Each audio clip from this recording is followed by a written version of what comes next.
سامریوں کے بنائے ہوئے عبادت خانوں کی آگاہی دینا، اس وقت سامریوں کے بنائے ہوئے پروپیگنڈے اور ان کے نظریات سے آگاہی دینا، انبیاء کا یہ قصور تھا کہ اس دور کے سامریوں سے انبیاء ان کو باہر نکالتے تھے۔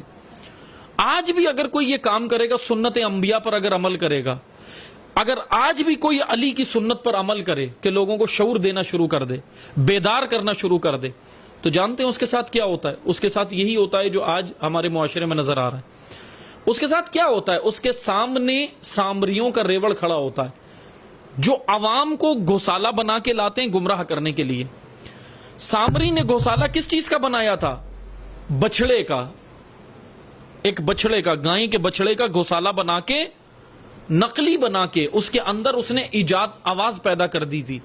وہ بہرحال کیسے پیدا کی تھی؟ وہ ایک ہوا کے ذریعے سے اس نے باقاعدہ اس کا رخ ہوا کے اوپر رکھا تھا اور پھر اس سے آواز پیدا ہو گئی تھی، کیونکہ سامری اپنے دور کا ایک ماہر انجینئر بھی تھا۔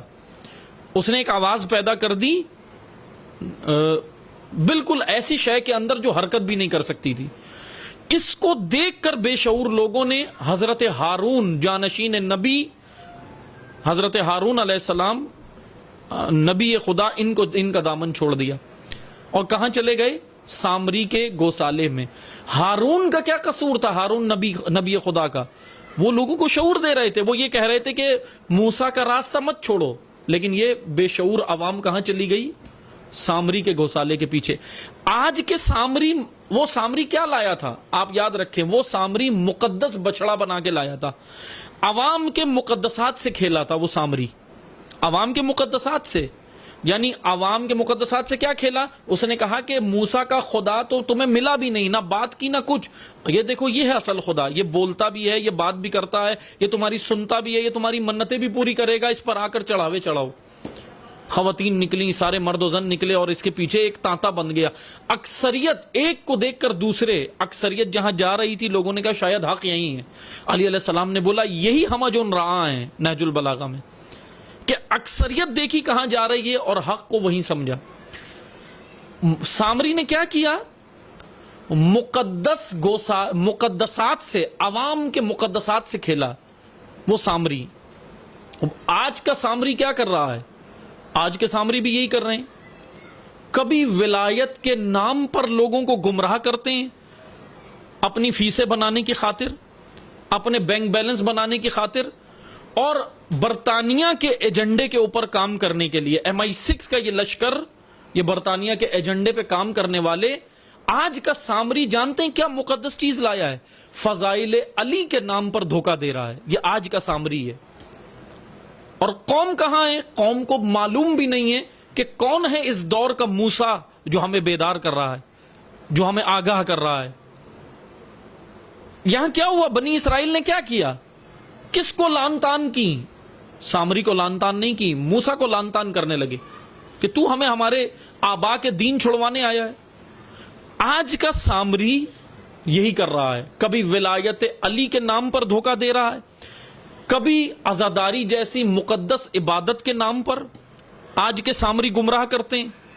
جن کو عزا کا عین نہیں پتا وہ آج عزاداری کی بات کرتے ہیں۔ عزاداری جس کو ایک ایسی عالمی تحریک ہے، عزاداری ایسی عالمی تحریک ہے جس کے لیے زینب کبریٰ نے اپنا سب کچھ اللہ کی راہ میں لگایا، اپنا سب سرمایہ لگایا، اور اس عزاداری کے پلیٹ فارم کو عوام کو دیا، اس لیے دیا کہ تم اس سے نوٹ مت کمانا، تم اس سے اپنے گھر نہیں بنا لینا، بلکہ یہ عزاداری کا پلیٹ فارم پوری دنیا کو اٹھا کر، پوری دنیا کے تشیع کو بیدار کر کے میدان میں لانا ہے، تاکہ اس پرچم عزاداری کا حقیقی وارث پردہ غیب سے آ جائے۔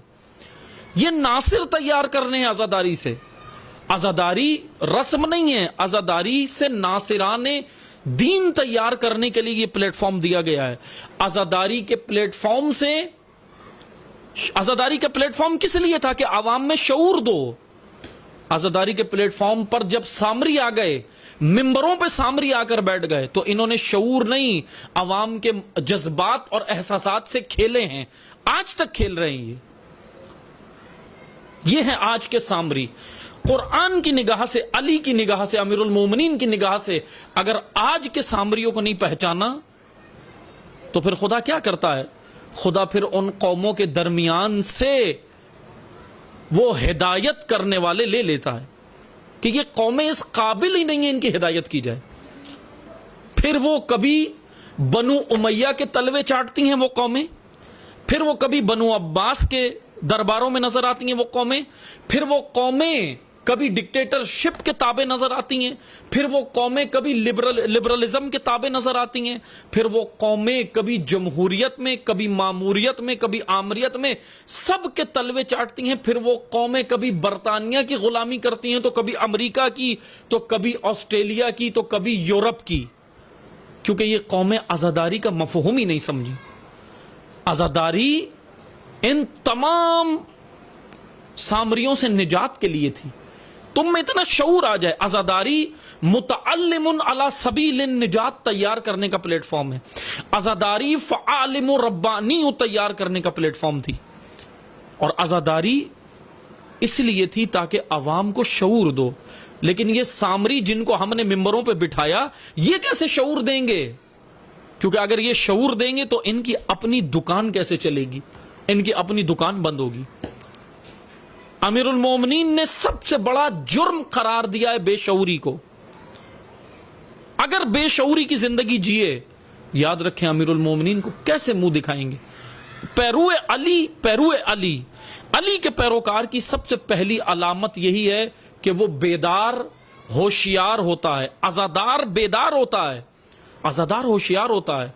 عزادار جانتا ہے کہ کون اس عصر کا موسیٰ ہے اور کون اس عصر کا سامری ہے. عزادار جانتا ہے کون ابراہیم زماں ہے، کون نمرود زماں ہے. عزادار اتنا بیدار ہونا چاہیے. عزادار ایسا ہونا چاہیے جو جان لے کہ کون اس دور کا ابو جہل ہے جو ہمیں مقدسات کے نام پر گمراہ کر سکتا ہے، اور کون اس دور کا پیرو علی ہے جو ہمیں علی سے جوڑ دے گا. پیدا